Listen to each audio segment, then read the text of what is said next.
샬롬 로즈 읽어주는 제입니다. 오늘은 2월 4일 금요일 로중입니다.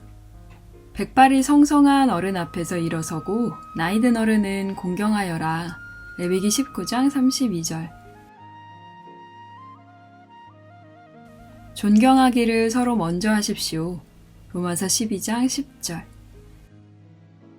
오늘 하루도 성공적인 관계로 어른들을 공경하는 하루 되세요. 샬롬 하올람. 나를 이끄시는 하나님, 연약한 우리를 돌봐주시고 하나님의 능력을 나타내어 주소서. 하나님, 기성세대와 다음 세대가 아름답게 조화되는 하나님 나라를 이루어주시고 세대 간의 갈등을 지혜롭게 헤쳐나가게 하시며 존중과 배려가 함께하는 우리의 삶이 있게 하옵소서. 여전히 우리 삶을 위협하는 코로나19의 두려움 속에서도 생명을 지키시는 하나님을 의지하오니 회복과 치유를 허락하여 주옵소서. 고통받고 힘들어하는 모든 이에게 새 소망을 주시고 하나님의 위로가 함께 하소서. 예수님의 이름으로 기도합니다. 아멘.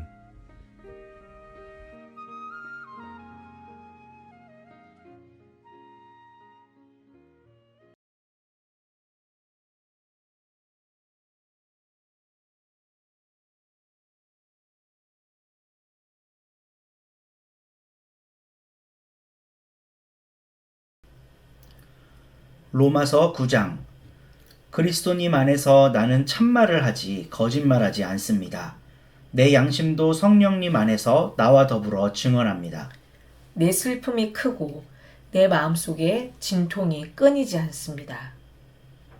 차라리 나 자신이 저주를 받아 그리스도님으로부터 끊어지면 좋겠습니다. 내 형제 자매들, 곧 혈통상의 내 결례를 위해서라면요. 그들은 이스라엘 사람입니다. 하나님이 그들을 아들딸로 삼으시고 그들에게 영광을 보이시고 여러 언약을 맺어주셨습니다. 율법을 주시고 예배하는 법을 알려주시고 여러 약속을 해주셨습니다. 그들은 위대한 조상들의 후손이고 혈통으로 볼 때 그리스도님도 그들한테서 나셨습니다. 모든 것 위에 계시는 하나님이 영원토록 찬양받으시기를. 아멘. 그렇지만 하나님의 말씀이 소용없게 되었다는 그런 말은 아닙니다. 이스라엘한테서 난 이 사람들이 모두 이스라엘은 아니니까요.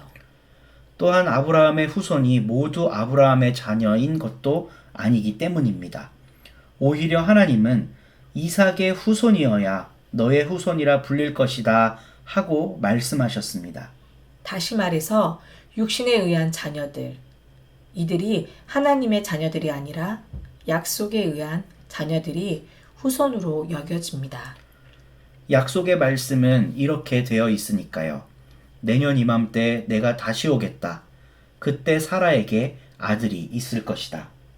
그뿐만 아니라 리브가가 한 사람, 곧 우리 조상 이삭과의 사이에서 쌍둥이를 가졌을 때도 마찬가지입니다. 쌍둥이가 아직 태어나지도 않았고 무슨 선한 일이나 못된 짓도 하지 않았을 때였습니다. 그때 선택에 기초하여 하나님이 미리 정하신 계획이 유지되도록 하셨습니다. 아이들이 한 일이 아니라 부르시는 분에게 달린 것이었습니다. 그래서 리브가에게 말씀하셨습니다. 큰 아이가 작은 아이를 섬길 것이다.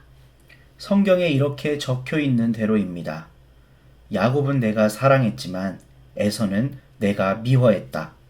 그렇다면 우리가 무슨 말을 해야 하겠습니까?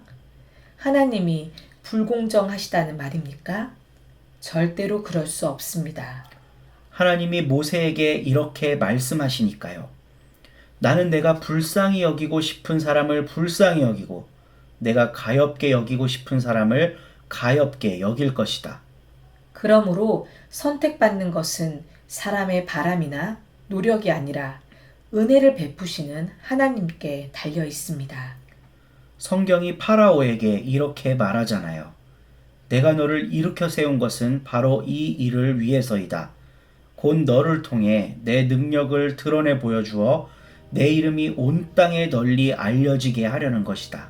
그러므로 하나님은 불쌍히 여기고 싶은 사람을 불쌍히 여기시고 마음이 굳어지게 하고 싶은 사람을 마음이 굳어지게 하십니다. 그러면 그대는 나에게 따질 것입니다. 그렇다면 왜 하나님은 아직도 잘못을 나무라시는 겁니까? 그분 뜻에 누가 맞설 수 있었다는 말입니까? 아, 사람아, 도대체 그대는 누구입니까? 하나님께 말대꾸하며 대들다니요. 만들어진 것이 만든 사람에게 왜 나를 이렇게 만드셨나요? 하고 따지겠습니까? 아니면 진흙을 빚어 그릇을 만드는 사람에게 권한이 없다는 말입니까? 같은 진흙덩이에서 어떤 것은 값지게 쓸 그릇으로 어떤 것은 하찮게 쓸 그릇으로 만들 권한이요. 어떻단 말입니까? 하나님이 노여움을 드러내어 그 능력을 알리기를 바라시면서도 노여움을 사서 멸망하게 되어 있는 그릇들을 많이 참고 기다려 주셨다면서요. 어떻단 말입니까? 영광을 누리도록 미리 준비해 두신 그릇들, 곧 불쌍히 여기심을 받을 그릇들에게는 하나님의 영광의 풍부함을 알리시려고 하셨다면요. 하나님이 불쌍히 여기실 그릇들로 우리도 부르셨습니다. 유대야 사람들 가운데뿐만 아니라 다른 민족들 가운데서도요. 호세아서에서도 말씀하시는 대로입니다. 내가 내 백성 아닌 사람을 내 백성이라 부르고 사랑받지 못하는 여자를 사랑받는 여자라 부를 것이다. 또한 그들에게 너희들은 내 백성이 아니다 하고 말씀하시던 곳, 거기서 그들이 살아계신 하나님의 아들딸이라 불릴 것이다. 그렇지만 이사야가 이스라엘을 두고 이렇게 외쳤습니다. 이스라엘 아들딸의 수가 바다 모래와 같이 많더라도 남은 사람만이 구원을 받을 것이다. 주님이 말씀하신 것을 완전하고도 빠르게 땅 위에 실행하실 것이기 때문이다. 또 이사야가 이미 말한 대로입니다. 전능하신 주님이 우리에게 후손을 남겨두지 않으셨더라면 우리는 소돔처럼 되었을 것이고 고모라같이 되었을 것이다. 그렇다면 우리가 무슨 말을 해야 하겠습니까? 의를 뒤쫓아 구하지 않은 민족들의 의를 얻었습니다. 믿음에 기초하여 얻는 의를 말입니다. 그런데 이스라엘은 의로 이끄는 율법을 뒤쫓아 구했지만 율법에 다다르지 못했습니다. 무엇 때문입니까? 믿음에 기초하지 않고 행위에 기초하여 그것을 뒤쫓아 구했기 때문입니다. 걸림돌에 걸린 것입니다. 성경에 적혀 있는 대로입니다. 보라, 내가 시온의 걸림돌, 곧 걸려 넘어지게 하는 바위를 둔다. 그러나 그를 믿는 사람은 창피를 당하지 않을 것이다. 아멘. 아멘.